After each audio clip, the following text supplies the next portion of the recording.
दोस्तों, पूरी दुनिया में 1.2 अरब लोग हिंदू धर्म को मानते हैं, जिनमें 1.1 अरब हिंदू अकेले भारत में ही रहते हैं। लेकिन ज़्यादातर लोगों को यह नहीं पता है कि हमारा हिंदू धर्म है क्या, उसकी उत्पत्ति कैसे हुई, किसने हिंदू धर्म की स्थापना की, क्या है हमारे पवित्र ग्रंथ, कितने हैं वेदों की संख्या और क्या कहता है हिंदू धर्म।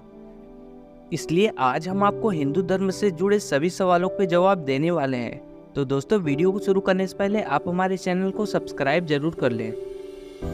हिंदू शब्द 2 शब्दों से मिलकर बना है, हिन प्लस दू।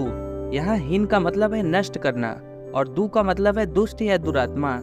इस तरह हिंदी शब्द का अर्थ हुआ दुष्ट आत्माओं का विनाश करना, यानी बुरी शक्तियों का विनाश।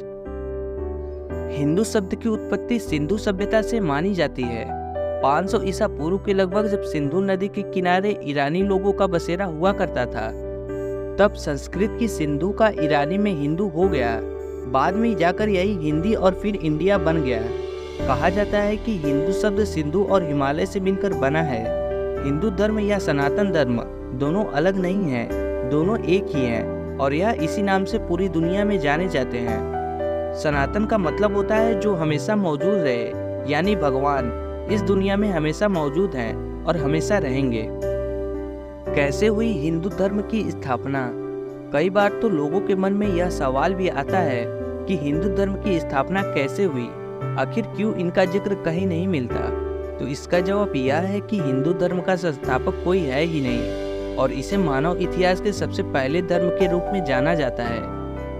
इस्लाम और ईसाई धर्म को मानव द्वारा स्थापित धर्म माना जाता है, जबकि हिंदू धर्म ऐसा नहीं है। जहां दूसरे धर्म के अनुयायियों ने ईश्वर के नए नए स्वरूपों का विरोध किया, वहीं हिंदू धर्म में भगवान के हर रूपों को पूजा गया और उनके हर रूपों से कुछ न कुछ सीखा गया। हिंदू धर्म के पवित्र धर्मग्रंथ। हिंदू धर्म के पवित्र धर्मग्रंथों में सिर्फ 4 धर्म ग्रंथों को शामिल किया गया है, जिन्हें आज वेदों के नाम से जाना जाता है, जिसमें ऋग्वेद, सामवेद, यजुर्वेद और अथर्ववेद आते हैं। दोस्तों, हिंदू धर्म के ग्रंथों को 2 भागों में बांटा गया है, श्रुति और स्मृति। श्रुति में आप वेदों का अध्ययन करते हैं, जबकि स्मृति में पुराण, महाभारत, स्मृतियां और रामायण आदि शामिल हैं। इन सभी वेदों को ईसा के जन्म से हजारों साल पहले लिखा गया था।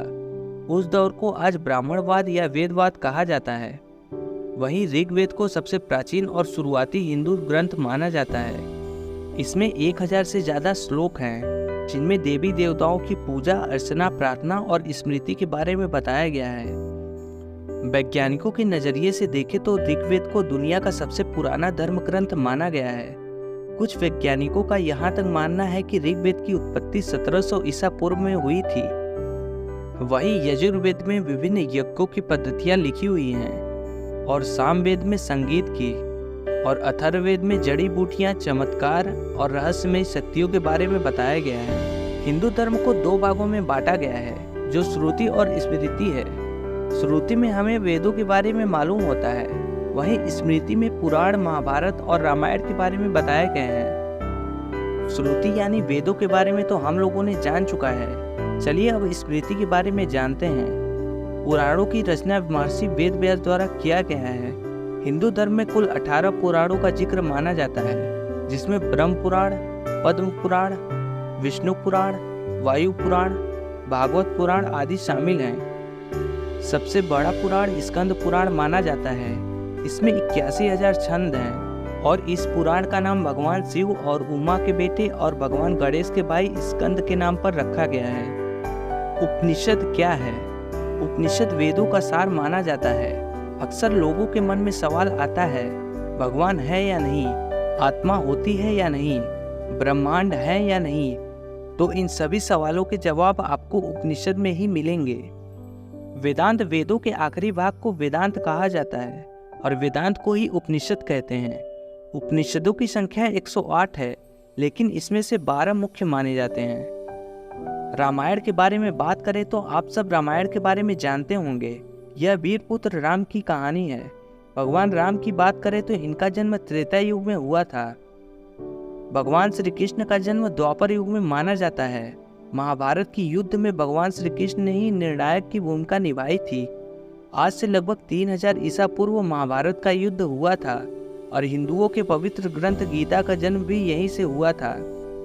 गीता में कुल 18 चैप्टर हैं और इन चैप्टरों में कुल श्लोकों की संख्या 700 है।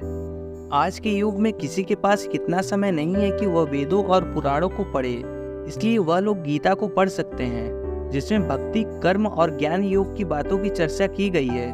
और वह गीता ही है जो कहती है कि ईश्वर एक ही है, चाहे उसे कहीं भी ढूंढो। उनके अलग अलग रूप हो सकते हैं, लेकिन वह अलग नहीं है। हो सकता है गीता या अन्य कोई धर्म ग्रंथ आपको एक बार में समझ ना आए, लेकिन जब आप बार बार इन धर्म ग्रंथों को पढ़ेंगे तो आप सब कुछ समझ जाएंगे। क्या होता है, क्यों होता है और कैसे होता है, सब कुछ समझ जाएंगे। दोस्तों, इस्लाम और ईसाई धर्म कहते हैं कि ईश्वर आपको यहीं से मिलेगा, यानी इस्लाम और ईसाई धर्म को मान लीजिए तो आप भगवान से मिल जाएंगे। लेकिन हिंदू धर्म ऐसा कभी नहीं कहता। हिंदू धर्म एकमात्र ऐसा धर्म है जो लोगों को पूरी आज़ादी देता है सोचने, समझने और अपना मनचाहा धर्म मानने की। हिंदू धर्म सदियों से आस्था का केंद्र रहा है और सदियों से सनातन धर्म में ईश्वर के अलग अलग रूपों की पूजा होती आई है। आज भी हिंदू धर्म दुनिया का तीसरा सबसे बड़ा धर्म है।